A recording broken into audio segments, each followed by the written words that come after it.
Souvenez-vous, il y a quelques semaines, au Centre d'excellence des métiers de l'hôtellerie à Saint-Guilain, 3 mamas, 3 nonas lançaient un défi à 3 ristoratori sortis de la botte. My Little Italy ou comment revisiter un plat traditionnel de la cuisine familiale italienne.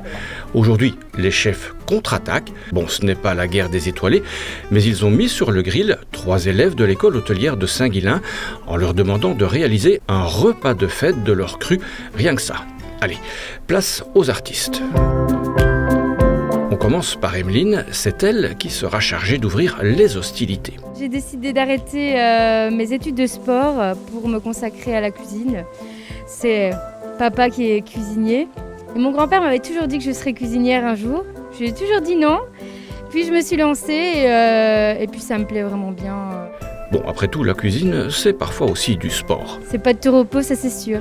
Pas de souci pour Emeline, elle saura garder la ligne. Je l'ai déjà perdu. C'est fini. En cuisine, c'est sûr, on mange tout le temps. Aude, de son côté, s'occupera du plat de résistance et c'est vrai qu'au début, elle rechignait plutôt à enfiler le tablier. En fait, ça n'avait rien à voir, je voulais être styliste, faire quelque chose dans la médecine ou quelque chose comme ça. Et vu que ma mère, elle a fait des études en hôtellerie et j'ai toujours aimé cuisiner, pour finir, je me suis orientée là-dedans. Et elle ne regrette pas puisqu'aujourd'hui, elle rempile en 7e année de traiteur. Mais je trouve qu'à cause du Covid, on n'a pas forcément eu énormément de cours pratiques. Et pour moi, je manquais un petit peu de pratique, justement, c'est pour ça que je l'ai fait. Et puis un petit plus, ça fait jamais de mal. Ah, voici Dominique, notre sommelier. Lui, il a commencé à la plonge. J'ai commencé à être plongeur des mineurs à la marine pendant 8 ans. Puis après, j'ai bifurqué à la police, où je le suis encore actuellement, à mi-temps jusqu'à la fin de l'année. Autant dire que pour Dominique, le vin, c'est avec modération. Le vin avec modération, toujours, mais pour moi, le vin, ça va sublimer un plat. Donc je vois ça plutôt comme quelque chose qui va apporter au plat vraiment la petite cerise sur le gâteau. Et la cerise, c'est Pierre qui sera chargé de la déposer sur le gâteau. Je suis ici aux ETH de Saint-Guilain depuis 8 ans. Je savais déjà que je voulais venir ici à mes 6 ans. Je savais que je voulais faire ça.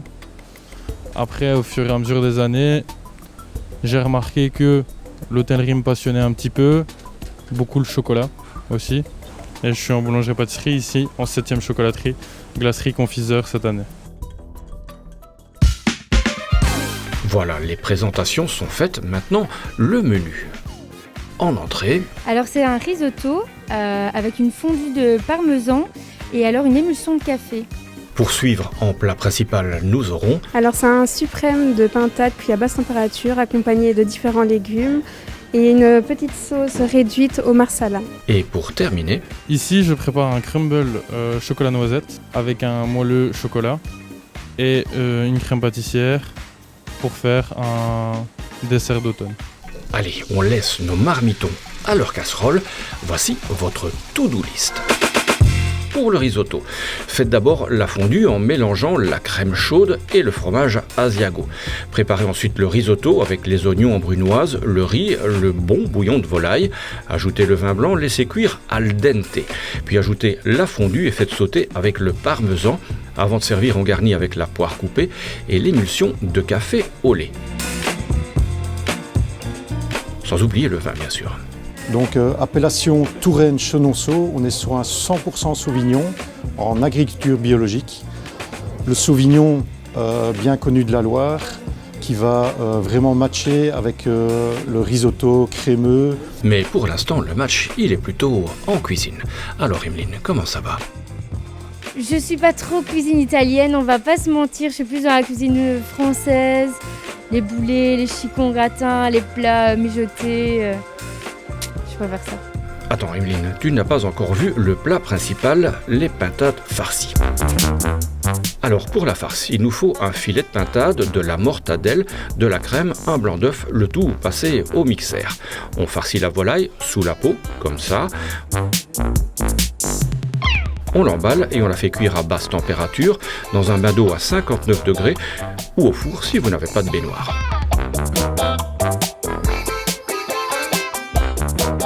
Après 45 minutes, on déballe les filets et on les fait dorer à la poêle côté peau. Pour la sauce, faire réduire jusqu'à glace un excellent fond de volaille agrémenté d'un non moins fameux marsala. Et pour l'accompagnement, des légumes, beaucoup de légumes.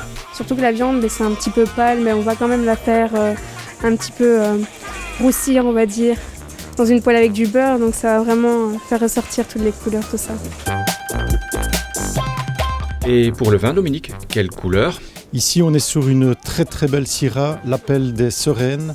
On est en Rhône Nord, donc Rhône septentrional.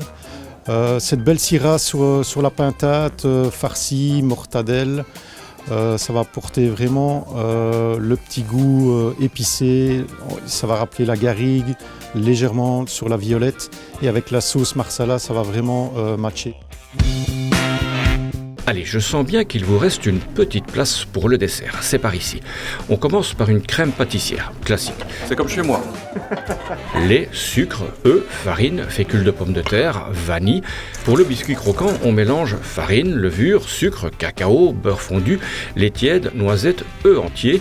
On laisse reposer 1 heure avant d'enfourner. Le temps de préparer le lait moelleux au chocolat, encore du beurre, du lait, des œufs en neige, du sucre, de la levure et de la poudre d'amande. Cuisson à 180 degrés. Une fois que tout est prêt, le plus difficile reste à faire, le dressage. Avec les fruits rouges, les châtaignes, la feuille de basilic et la poudre de thé vert, sans oublier le conseil du chef. La patience et la délicatesse. Et oui, la pâtisserie, c'est toujours un peu de la voltige, mais avouez que ça a de la gueule. Et comme petite douceur, Dominique? Sur le dessert, crème pâtissière, noisettes, amandes, choco, je vous conseille un beau vermouth. Un vermouth à base de pinot blanc de la brasserie de Biercé. Généralement, ce vermouth peut se boire en apéritif. Ici, je le conseille avec le dessert. Il va avoir ces belles notes d'amande, d'orange confite qui va sublimer le plat. Voilà, vermouth, pinot blanc. Voilà, fin de la leçon. À vous de jouer maintenant. Et si vous préférez faire appel à des professionnels, peut-être un jour, qui sait, est-ce l'un de notre 4 mousquetaires qui vous répondra. Ils ont en tout cas les dents longues. Je suis diplômé en sommellerie de l'école ici à Saint-Guilain. Et alors j'ai le projet d'ouvrir mon propre restaurant en collaboration avec mon ami Julien Namèche à Lezan-Hainaut, sur la Grand Place.